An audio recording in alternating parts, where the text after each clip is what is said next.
প্রিয় শিক্ষার্থীবৃন্দ, ষান্মাসিক সামষ্টিক মূল্যায়ন 2024 সপ্তম শ্রেণীর বাংলা প্রশ্নের সমাধান। শিক্ষার্থীদের জন্য কিছু নির্দেশনা বুঝতে সমস্যা হলে শিক্ষক বা সহপাঠীদের সাথে আলাপ করা যাবে, প্রয়োজনে পাঠ্য বইয়ের সাহায্য নেওয়া যাবে। তবে আজকের সমস্ত আলাপে ও কাজে প্রমিত ভাষা ব্যবহার করতে হবে। বিদ্যালয়ের জনসচেতনতামূলক একটি সভা আয়োজন করা যাবে। এ সভায় আমাদের প্রাত্যহিক জীবনের এবং চারপাশে নানান জনসচেতনতামূলক বিষয় নিয়ে আলোচনা করা হবে। এ সভায় উপস্থিত থাকবেন এলাকার বিশিষ্ট ব্যক্তিবর্গ, বিদ্যালয়ের প্রধান শিক্ষক, সকল শিক্ষক ও শিক্ষার্থী। কাজ 1, জুড়ায় আলোচনা করে নিচের কাজগুলো এককভাবে করো। তোমার প্রাত্যহিক জীবন থেকে বা চারপাশ থেকে বিভিন্ন কিছু সমস্যা খুঁজে বের করো। একটি তালিকা তৈরি করো যেগুলো প্রতিকারের জন্য জনসচেতনতা প্রয়োজন।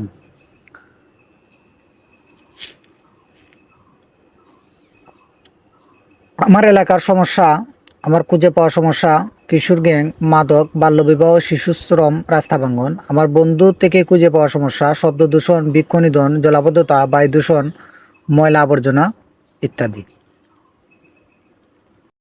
কাজ খ, এবার তোমাদের ওই তালিকা থেকে দুটি বিষয় নিয়ে বয়োজ্যেষ্ঠ কারো সাথে কিভাবে জনসচেতনতা তৈরি করা যায় তার আলোকে দুটি কথোপকথন তৈরি করতে হবে। আমরা এখানে যে দুটি বিষয় নিয়েছি, একটি হচ্ছে বাল্যবিবাহ, আরেকটি হচ্ছে শব্দ দূষণ। এই দুটি বিষয় নিয়ে দুটি কথোপকথন দেওয়া হলো, তোমরা সেগুলো লিখে নিবা অথবা পড়ে নিবা কিভাবে লিখতে হয়।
এবার কাজ গ,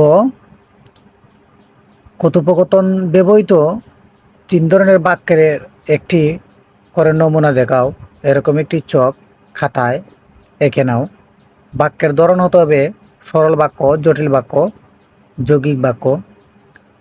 আমরা যে আগে কথোপকথনের মধ্যে যে ভাষাগুলো ব্যবহার করেছি সেখান থেকে আমরা 3টি বাক্য সেখানে নিয়ে নিব। তোমরা সরল জটিল বাক্যগুলো আশা করি জানো। সরল বাক্য, তাহলে এটা থেকে পরিত্রাণের উপায় কি? জটিল বাক্য, যদি কোনো মেয়ের বাল্যবিবাহ হয় তাহলে তাদের মেধা ও সাক্ষরতা থাকে না। যৌগিক বাক্য, এখনও আমি বাল্যবিবাহ সচেতনতা তৈরি করব আর তাহমিদ সাহায্য করব। কাজ 2, যে খ, যে দুটি বিষয়ে ঘটনা তুমি আলাদা করেছো সে দুটি বিষয় ও ঘটনা কেন অন্যদের জন্য দরকারি বা অন্যদের উপকারে আসতে পারে তার সম্পর্কে 150 শব্দের একটি প্রতিবেদন লিখতে হবে। এখানে বাল্যবিবাহ সম্বন্ধে একটি 150 বাক্যের প্রতিবেদন দেওয়া হলো। তোমরা চাইলে বেশিও লিখতে পারো।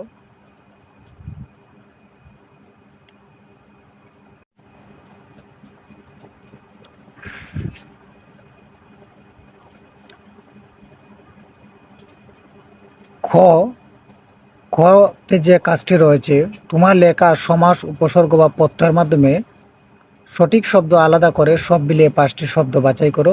নিচের ছক অনুরূপ ছক এঁকে খাতায় কাজটি করো। শব্দ লিখতে হবে এবং বাংলায় কী হবে এবং শব্দটি কোন উপায়ে গঠিত হয়েছে সেটি লিখতে হবে। কাজ 2-এর ক নম্বরে যেটি রয়েছে, আমরা এখানে 5টি শব্দ লিখলাম। পাপ মুক্ত, বাংলায় পাপ প্লাস যুক্ত, এটি সমাস উপায়ে গঠিত। ক্ষতিকর, ক্ষতি প্লাস কর প্রত্যয়।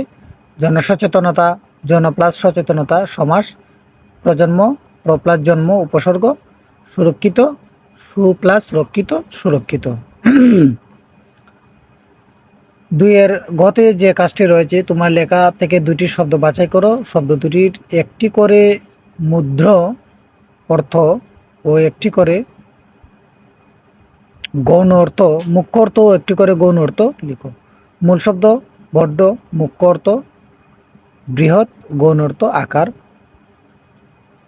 বাস, মুখ্য অর্থ সহ, গৌণ অর্থ পরিবার।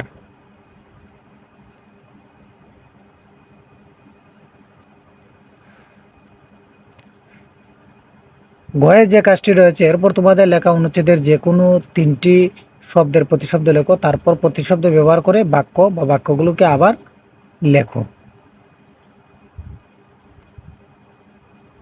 আমরা এখানে লিখলাম মূল শব্দ কুসংস্কার, প্রতিশব্দ ভ্রান্ত, বাক্য শান্তা কুসংস্কারী বিশ্বাসী। বাকি আরও যে 3টি শব্দ আছে সেগুলো তোমরা খাতায় লিখে নিবা।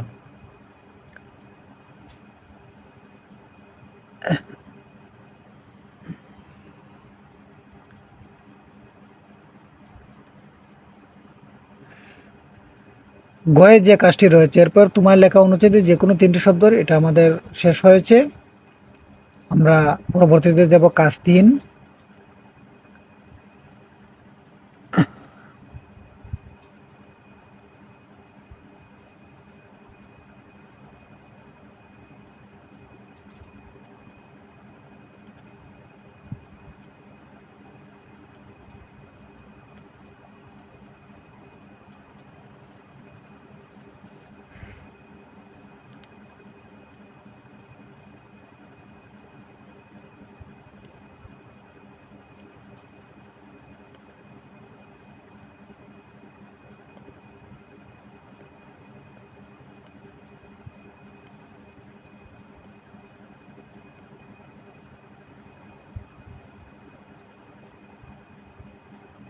কাজ 3, আসন্ন জনসচেতনতা সবার জন্য তোমার বাছাই করা ঘটনা বা বিষয়টির সাথে সম্পর্কিত করে ব্যানার অথবা festoon, poster, placard, billboard, notice, leaflet, মোড়কে লেখা বিজ্ঞাপন কিংবা আমন্ত্রণপত্রর মধ্য থেকে যে কোনো 2টি নমুনা লেখো।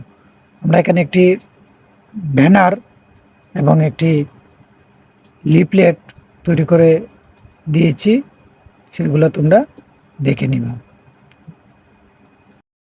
ব্যানার ও পোস্টার এই 2টি কাজ করার পরেই তোমাদের কাজ শেষ।